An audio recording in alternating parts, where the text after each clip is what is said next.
Everyone, Hindi कक्षा में आपका स्वागत है। बच्चों, आज हम करने वाले हैं रिवीजन मतलब हमने जो आज तक पढ़े हुए पाठ हैं उनको हम दोबारा दोहराएंगे। तो चलो आओ देखते हैं हमारा पहला पाठ है सूरज। तो बच्चों, इस सूरज पाठ में बताया गया है कि सूरज निकलने से लेकर सूरज डूबने तक क्या क्या होता है। जैसे कि सूरज निकलता है कौन सी दिशा से? पूरब दिशा से, और वह छिपता है पश्चिम दिशा से।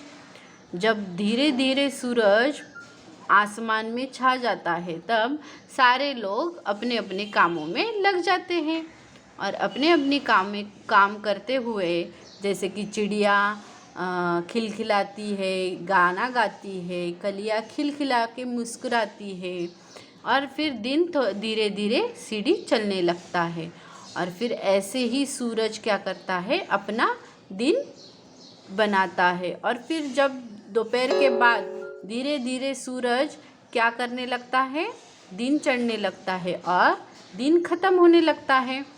तब सूरज धीरे धीरे थकने लगता है, धूप थोड़ी सी हमें थकी हुई लगती है, और ऐसे करते करते दिन डूब जाता है, सूरज डूब जाता है और दिन ख़त्म हो जाता है। तो ये है हमारा पहला पाठ। हमारा दूसरा पाठ है मिठू और कौरा। तो बच्चों, ये जो मिठू और कौरा का पाठ है, इसमें बताया गया है कि अच्छी दोस्ती कैसे होती है, अच्छे दोस्त कैसे होते हैं। यहाँ पे देखो, मिठू यानी कि तोता और कौरा यानी कि कौवा, ये दोनों भी अलग अलग है। वह अलग अलग पेड़ पर रहते हैं, अलग अलग सोच है, अलग अलग रंग है, लेकिन फिर भी इन दोनों में दोस्ती हो जाती है। कैसे होती है? तो मिठू जो है वह क्या है? पीपल के पेड़ पर रहता है, और कौरा जो है वह आम के पेड़ पर रहता है।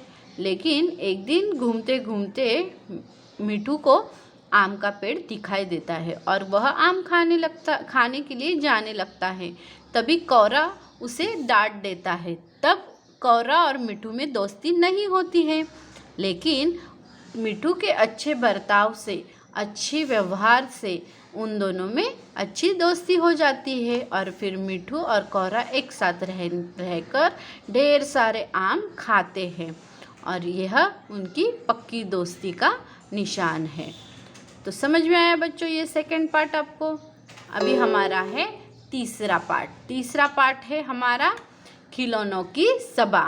तो बच्चों, खिलौनों की सभा, इस पार्ट में आपको दिखाई देगा कि खिलौने बहुत सारे, बच्चों के पास बहुत सारे खिलौने होते हैं। जैसे कि क्रिकेट बैट बॉल होता है, टेनिस की बैट और कॉक होता है, फुटबॉल होता है, गुड़िया होती है। गर्ल्स के पास ज़्यादातर गुड़िया होती है, लड़कियां हमेशा बर्तनों से खेलती है। बहुत सारे खिलौने बच्चों के पास होते हैं, नए नए किताबें होती है पढ़ने के लिए।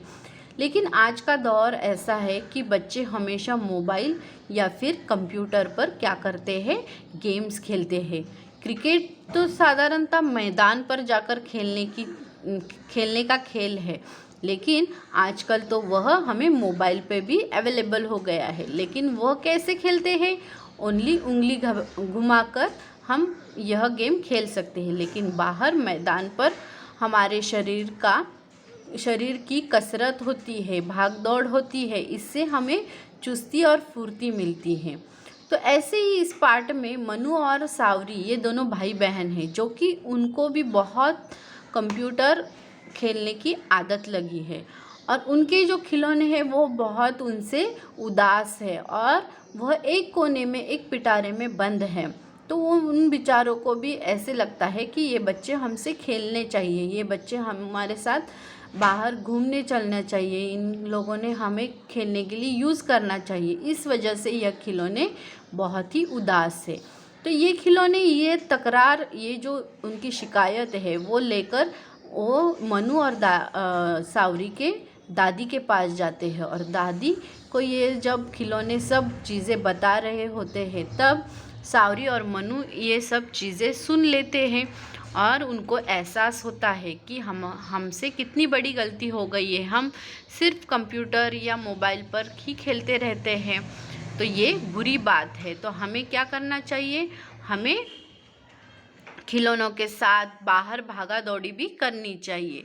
तो बच्चों, आपको ये तीनों के तीनों पार्ट समझ में आ गए होंगे और एक बार फिर से इनकी रिवीजन भी हो गई होगी। तो अभी आपको क्या करना है, इन तीनों पार्टों को एक बार पढ़ना है और इन पर दिए गए प्रश्नों के उत्तर भी लिखना है। ओके बच्चों, धन्यवाद।